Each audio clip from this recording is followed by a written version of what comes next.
Good morning all of you. 12th class हम पढ़ रहे हैं इतिहास भाग 1 में। हमारा विषय 3 बंधुत्व, जाति और वर्ग।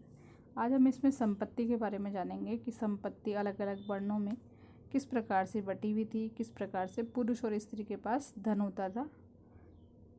हम पहले पिछले दूसरे अध्याय में पढ़ चुके हैं आर्थिक संबंधों के बारे में कि किस प्रकार से दास, भूमिहीन, खेतीहार यानी मजदूर, कि शिकारी, मछुआरे, पशुपालक, किसान, ग्राम मुखिया, शिल्पकार, वणिक यानी व्यापारी, राजा, सभी उपमहाद्वीपों के विभिन्न हिस्सों में सामाजिक अभिनायक यानी एक विशेष व्यक्ति के रूप में उत्पन्न हुए थे, उद्भूत हुए थे।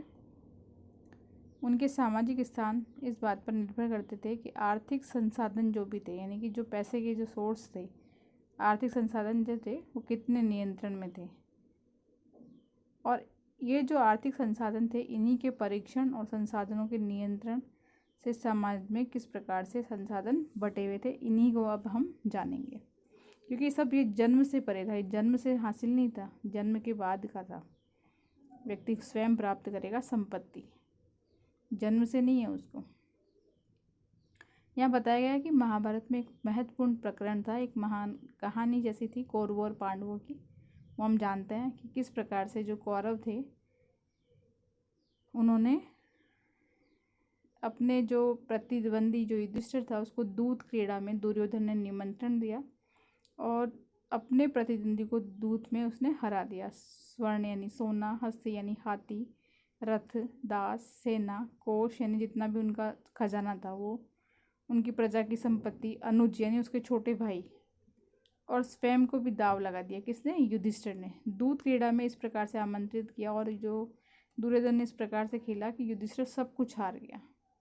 चाहे उसका सोना था, हाथी थे, घोड़े थे, चाहे उसके पास उसके भाई थे वो, और स्वयं को भी हार गया। बाद में उसने अपनी पत्नी जो द्रौपदी थी उसको भी दाव पे लगा दिया तो वो भी हार गई, वो भी हार गया बाद में अपनी पत्नी को भी, युधिष्ठिर। तो यहाँ बताया गया है कि संपत्ति का जो स्वामी है वो पुरुष होता था और वो अपनी संपत्ति को किसी को भी दे सकता था। तो यहाँ कहानियाँ बताई गई है धर्मशास्त्रों में। तो मनुस्मृति में बताया गया है कि पैतृक यानी पिता की जो भी जायदाद या धन होता था, माता पिता की मृत्यु के बाद पुत्रों में समान रूप से बढ़ता था, और विशेषकर ज्येष्ठ पुत्र यानी जो बड़ा पुत्र होता था वो उसका अधिकारी होता था। स्त्रियां इस पैतृक संसाधन की हिस्सेदारी की मांग भी नहीं कर सकती थी, यानी स्त्रियों को अपने पिता की संपत्ति में से कोई अधिकार नहीं मिलता था, ना कोई भाग मिलता था। उनके लिए क्या था संपत्ति?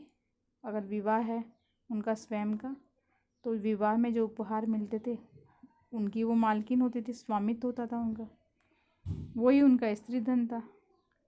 संपत्ति को उनकी संतान को प्राप्त होता था, क्योंकि विरासत के रूप में पिता ने अपने पुत्र को दिया और पुत्र से अब उसके पुत्र को चला गया, और इस प्रकार उसके पति पर भी वो अधिकार नहीं रहेगा, क्योंकि जो संपत्ति का अधिकार है, जो संपत्ति उसने प्राप्त की थी उसके पति ने, वो अब किसके पास चली गई? पुत्रों के पास।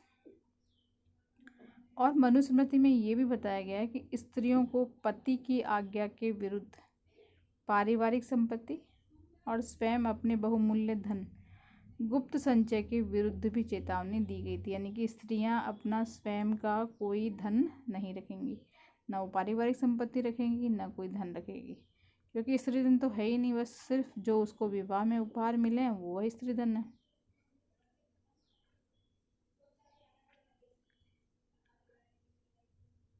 यहाँ बताया गया है कि प्रभावती गुप्त, जो हम पहले पिछले पार्ट में पढ़ चुके हैं कि जो प्रभावती गुप्त साम्राज्य की जो पुत्री थी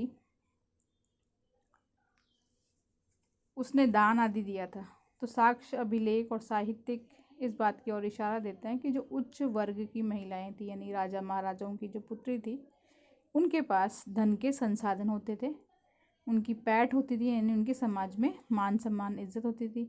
भूमि, पशु, धन, पर पुरुषों पर नियंत्रण, ये सब उनके उच्च वर्गों में चलते थे। दूसरे शब्दों में कहें कि स्त्री और पुरुष के बीच सामाजिक हैसियत की भिन्नता यानी अंतर, संसाधनों पर उनका नियंत्रण भिन्नता की वजह से ही विशेष रूप से प्रखरता यानी तेज था।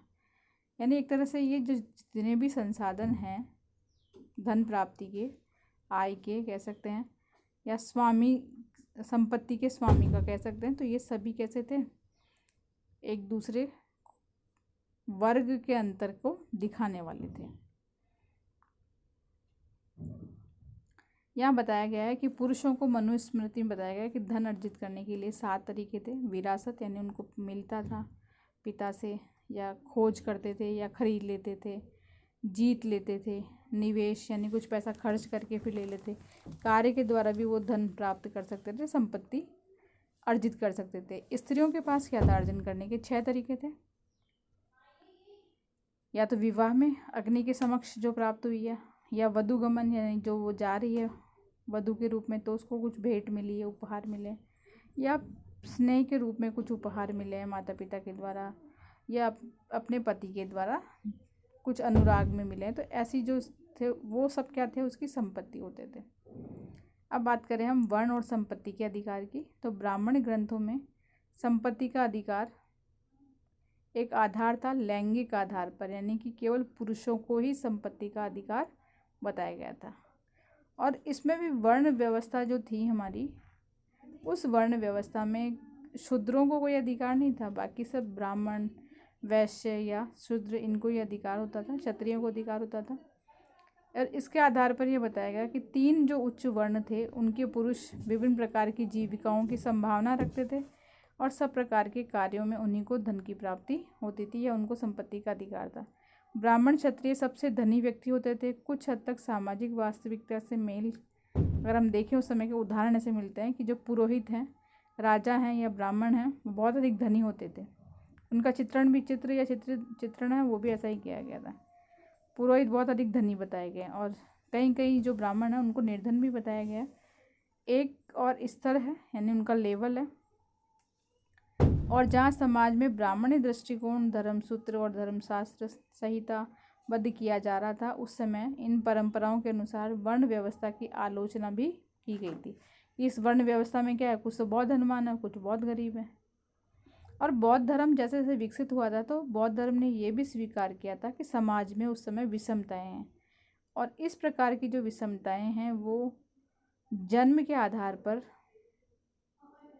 अब धीरे धीरे और अधिक होने लगी हैं, इनको स्वीकारा जाने लगा है।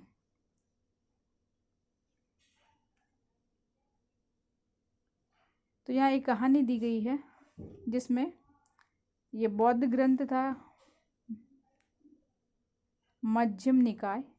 इसमें एक राजा है अवंतीपुत्र जो एक बुद्ध का अनुयायी है। एक तो राजा है अवंतीपुत्र, दूसरा एक बुद्ध का अनुयायी है कंचन। इनके बीच में आपस में बातचीत होती है, उसको बताया गया है।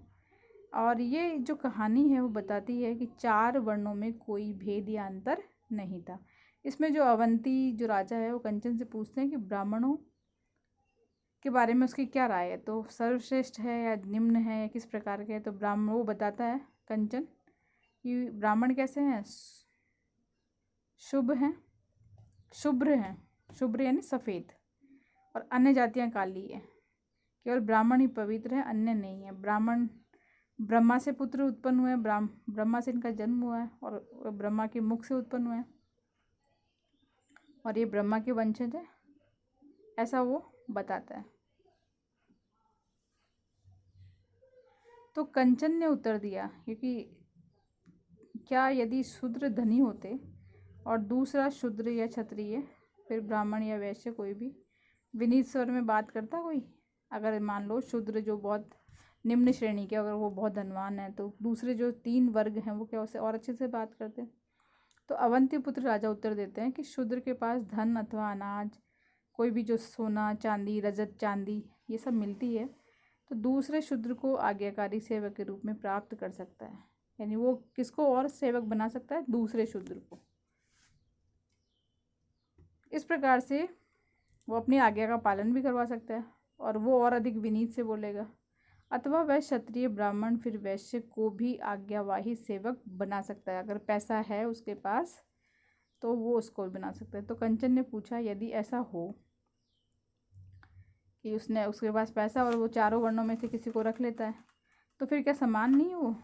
तो फिर अवंतीपुत्र जो एक राजा है वो स्वीकार करता है कि हाँ, चारों वर्ण कैसे हैं, समान हैं, इनमें कोई भेद नहीं है। ये बौद्ध ग्रंथ के अनुसार है। बाकी ब्राह्मण ग्रंथों में शूद्र को निम्न श्रेणी का ही बताया गया है। मनुस्मृति में भी निम्न श्रेणी का बताया गया है। हमारे जो धर्मशास्त्र है, महाभारत है, इनमें भी उसको निम्न श्रेणी का बताया गया है। अब बात करें हम एक वैकल्पिक सामाजिक रूपरेखा, जिसमें संपत्ति को अलग अलग प्रकार से बांटा गया है। लोगों ने किस प्रकार से संपत्ति के को रखा भागीदारी के रूप में। अभी तक हमने देखा था कि परिस्थितियों के बस परीक्षण करते थे, जहाँ लोग संपत्ति के आधार पर सामाजिक प्रतिष्ठा का दावा करते थे कि जिसके पास संपत्ति है उसके पास प्रतिष्ठा है। किंतु समाज में अन्य संभावनाएं भी थी। कुछ दानशील जो आदमी थे उनको भी सम्मान दिया जाता था। कृपण व्यक्ति यानी जो कंजूस होता था वो स्वयं के लिए संपत्ति संग्रह करता था, तो उसे घृणा करते थे लोग। यानी कि जो कंजूस है वो घृणित है और जो खूब दान देता है वो महान है। प्राचीन तमिलकम एक ऐसा क्षेत्र था जहाँ इस प्रकार के आदर्शों को प्रस्तुत किया गया था। यह क्षेत्र जो था तमिलकम 2000 वर्ष पहले यहाँ सरदारियाँ थी। सरदार लोग रहते थे, सरदारों के अनुसार कार्य होता था। सरदार अपनी प्रशंसा गाने वाले जो चारण या उनके जो कवि होते थे उनके पास में, जो तमिल भाषा में संगम साहित्य लिखते थे, सामाजिक आर्थिक संबंधों का चित्रण करते थे, उन लोगों को भी संपत्ति का अधिकार बताया गया था। हालांकि कुछ ऐसे धनी और निर्धनों के बीच विषमताएं भी थी, फिर भी लोगों के पास जो धन के संसाधन होते थे उन पर उनका नियंत्रण रहता था और अपेक्षा की जाती थी उस समय समाज में कि सभी लोग आपस में मिलजुल करके उसका उपयोग करेंगे, उस धन का, संसाधन का। क्योंकि जो ज़्यादा धनवान है वो दान करेगा और जिसके पास धन नहीं है वो धन दान का लेकर के समान रूप से उसको प्राप्त करके अपने समाज में अपना स्थान क्या करेगा, समान बनाने की कोशिश करेगा। यहाँ फिर एक कहानी दी गई है आपके। ये एक तमिल संगम साहित्य जो ग्रंथ है उसमें बताया गया है, एक पदावली है जो चारण अपने आश्रयदाता के चित्रण करता है अन्य कवियों के समक्ष कि उसका जो आश्रयदाता है उसके पास हर रोज़ दूसरे ऊपर खर्चा करने के लिए धन नहीं है, किंतु वह इतना ओछा या निम्न भी नहीं है ये कहकर मेरे पास कुछ नहीं है दान देने से मना कर देता है। और इस प्रकार से वह दान प्रिय है, वह चारणों की क्षुधा का शत्रु है।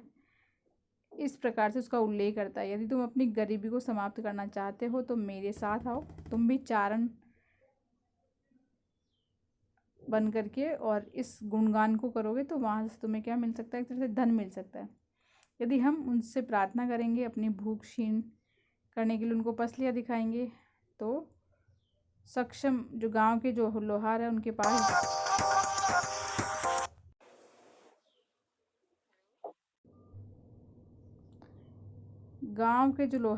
पास जाएगा तो सक्षम जो हाथ वाले हैं वो कहेंगे कि मुझसे युद्ध करो और लंबा भाला तैयार करो और एक भाला ऐसा सीधा फलक पर हो। इस प्रकार से जो निर्धन जो दानी सरदार था उसके पास अब धन नहीं है, तो वो चाहते हैं कि अपने जो धन है वो जब नहीं है तो वो अन्य के द्वारा वो प्राप्त किया जाए।